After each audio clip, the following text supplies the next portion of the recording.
Hi friends, welcome back. तो PM Svanidhi scheme का जो कार्य है वो अब सीएससी को मिल गया है और इसकी जानकारी दिनेश त्यागी सर ने अपने ट्विटर हैंडल के जरिए हम लोगों को दी है। तो मैं आपको दिखा देती हूँ कि तकरीबन 1 घंटे पहले सर ने ये ट्वीट करके बताया है कि सीएससीज अब जो है, जो स्ट्रीट हॉकर्स होते हैं, स्ट्रीट वेंडर्स होते हैं, उनको लोन दिलाने में मदद कर सकते हैं। इसमें काफ़ी सारे क्राइटेरिया होंगे। कौन भी यदि काम कर सकता है, कौन नहीं कर सकता है, वो भी हमको जानना होगा, और किस स्टेट में काम होगा, किस में नहीं होगा, वो भी मैं इस वीडियो के जरिए आपको बता दूंगी। इसमें कमीशन कितना है और जो भी आप काम करेंगे उसका रजिस्ट्री लॉगिन कैसे होगा, सारी डिटेल में इस वीडियो के माध्यम से आपको बताने वाली हूँ। तो वीडियो को अंत तक देखिएगा। फिर भी कोई क्वेरी हो तो आप नीचे कमेंट करके मुझसे पूछ सकते हैं। तो पहले हम समझ लेते हैं कि पीएम स्वनिधि योजना है क्या। तो जब लॉकडाउन हुआ था कोविड-19 की वजह से, तब काफ़ी सारे स्ट्रीट हॉकर्स और स्ट्रीट वेंडर्स जो थे, उनको काफ़ी नुकसान हुआ था और इस वजह से उनको फाइनेंशियल क्राइसिस आ गई थी। वो जो छोटे छोटे अपने दुकान चलाते थे वो नहीं चला पा रहे थे। तो इसको ध्यान में रखते हुए सरकार ने ये योजना बनाई थी कि 10,000 रुपये जो है गारंटी फ्री, यानी उनको सिक्योरिटी पे कुछ भी रखना नहीं होगा, ना तो घर, ना ज्वेलरी, कुछ नहीं।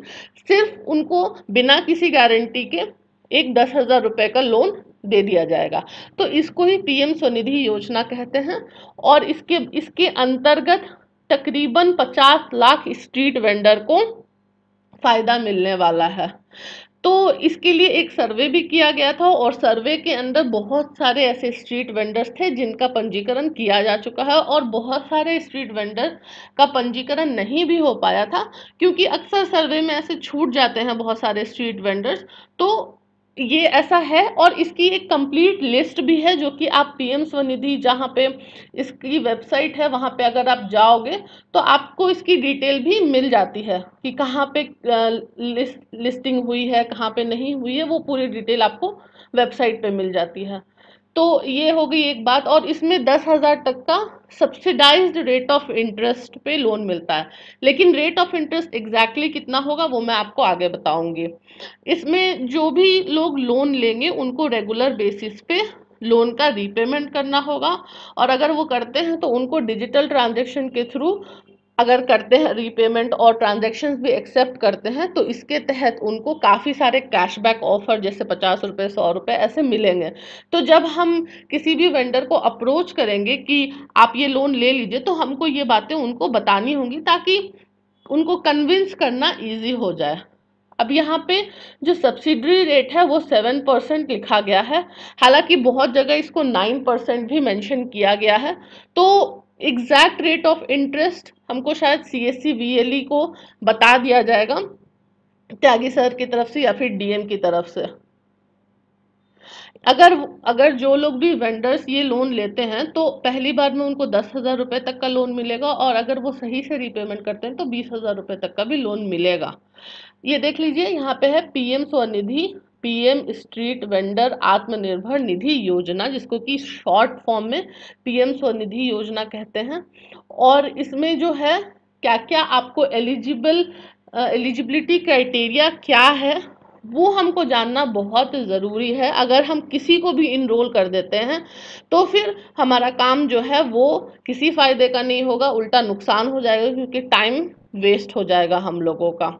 तो जैसा कि मैंने बताया कि हम लोगों को जो एक लिस्ट मिलती है जिसके तहत ये बताया जाएगा कि किन लोगों को ऑलरेडी उनका नाम लिखा जा चुका है इस सर्वे के अंदर। तो जिनका भी नाम लिखा जा चुका है, हमको उनको छोड़ करके ही दूसरे लोगों को ही इसके अंदर इनरोल कराना है, सेम लोगों को इनरोल नहीं कराना है।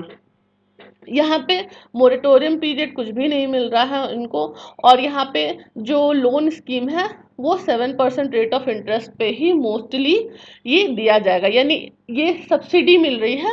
यहाँ पे जो रेपो रेट ऑफ इंटरेस्ट है वो तो 9% है, लेकिन सब्सिडाइज्ड रेट ऑफ इंटरेस्ट जो है वो 7% है। तो ये सारे क्राइटेरिया, अगर ये डॉक्यूमेंट्स आप देखना चाहते हैं तो आप मुझे बताइएगा, मैं आपको दे दूंगी। अब बात कर लेते हैं कि हम लोगों को जो वेंडर्स होंगे उनसे क्या क्या डॉक्यूमेंट लेना है। तो एक होगा उनका वेंडर आईडी कार्ड, या फिर सर्टिफिकेट ऑफ वेंडिंग, या फिर टीवीसी लेटर ऑफ रिकमेंडेशन। तो ये तीनों में से कोई ना कोई एक चीज उनको देनी ही होगी।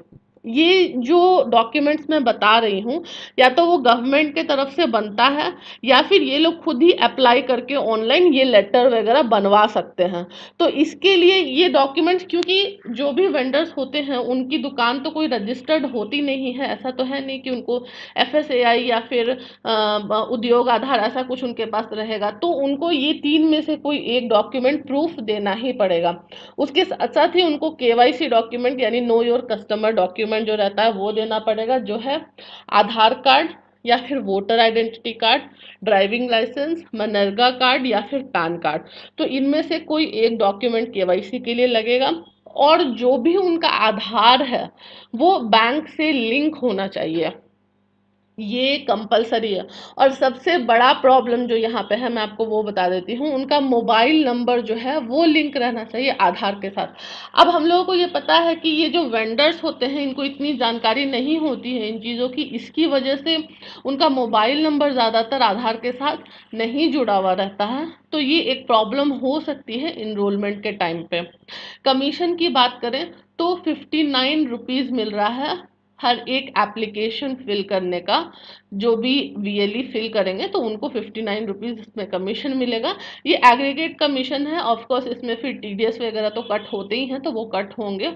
और जो ये जो लोग भी इस वाले सर्विस पे काम करना चाहते हैं वो डिजिटल सेवा पोर्टल पे लॉगिन करके उसके बाद इस पे काम कर सकते हैं। तो ये जानकारी थी पूरी। और मैं एक चीज़ आपको यहाँ पे दिखा देती हूँ कि यहाँ पे ये सारे स्टेट्स हैं जहाँ पे ये काम हो सकता है। अगर आप देखोगे ध्यान से तो जैसे कि यहाँ पे चेन्नई नहीं मेंशन किया गया है इस वाले लिस्ट में, तो चेन्नई में ये काम नहीं होगा। इसी तरह से काफ़ी सारे स्टेट्स हैं जहाँ पे ये काम नहीं हो सकता है फिलहाल। हालांकि जब गवर्नमेंट से परमिशन मिल जाएगा तो वहाँ पे भी काम होगा, लेकिन फिलहाल के लिए नहीं हो सकता। और मोस्टली जो है ये काम अर्बन एरिया में ही होगा, रूरल के लिए अभी परमिशन नहीं दी गई है। ये चीज़ तो आपने देखी होगी कि सर ने भी मेंशन की है। दिखा देती हूँ मैं। CSCs in urban areas have the opportunity to help and support hawkers। तो ये सिर्फ और सिर्फ अर्बन एरिया के लिए है, रूरल एरिया में नहीं होगा ये। तो ये सारी जानकारी थी जो मैं आप लोगों को देना चाहती थी। यहीं पे एक और स्कीम भी त्यागी सर ने बताई है।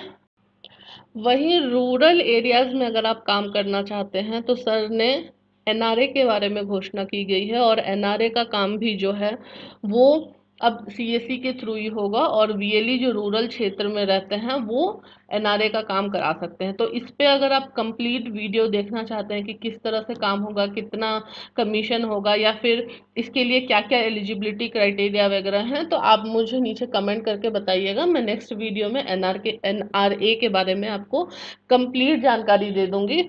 और NRA काफ़ी अच्छी अपॉर्चुनिटी साबित हो सकती है VLE के लिए, क्योंकि इसमें जो स्कोप है रजिस्ट्रेशन का वो काफ़ी ज़्यादा होगा। तो ये दो स्कीम्स थी। एक स्कीम की तो मैंने कंप्लीट जानकारी दे दी है। NRA के बारे में अगर आप जानना चाहते हैं तो मुझे कमेंट करिएगा, मैं उसके बारे में भी आपको कंप्लीट जानकारी दे दूंगी। तो मुझे उम्मीद है कि आपको ये वीडियो पसंद आई होगी। पसंद आई है तो वीडियो को एक लाइक कर दे, चैनल को सब्सक्राइब कर लें। और हाँ, अगर आपको कंटेंट पसंद आता है तो आप वीडियो को शेयर भी कर सकते हैं। Thank you.